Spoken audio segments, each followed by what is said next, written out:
Tiyak na may nagsisimula ng mamili ng mga panregalo para sa Pasko at para sa mga mahilig na mag-shopping online. Nagpapaalala ng otoridad laban sa mga scam na talamak sa mga transaksyon sa internet. Balitang hatid ni John Consulta.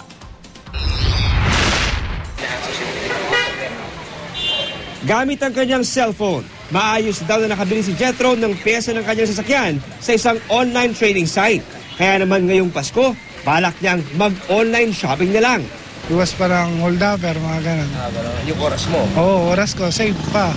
Pero may babala pa rin ang NBI Cybercrime Unit sa mga mahilig sa online shopping. Nandito yung sinasabi ng spirit of love. Sasamantalahin to ng ating mga cybercriminals upang manggancho at makapanloko ng ibang mga tao.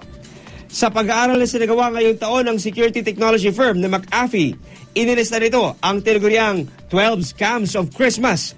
Kabilang ang mga scam sa social media, mga travel scam, paggamit sa pangalan ng mga sikat na gadget, pamimigay ng peking gift cards, paggamit ng text messages para makakuha ng personal na impormasyon sa inyo, at mga mapanganib na electronic cards.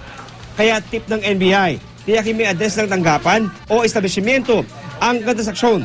Huwag din magbigay ng personal na impormasyon tulad ng credit card details. Marami po kami mga kasong na-encounter na nananakaw yung credit card info at ginagamit itong pambili. Yung iba, minimal lamang yung ginagamit na perang pambili, pero yung iba, malakihan po yung napapurchase, almost hundreds of thousands of pesos. Huwag din basta-basta magbubukas ng mga kadudadudang email at electronic greeting card na maaaring may virus o malware na magdanakaw ng personal data sa inyong computer.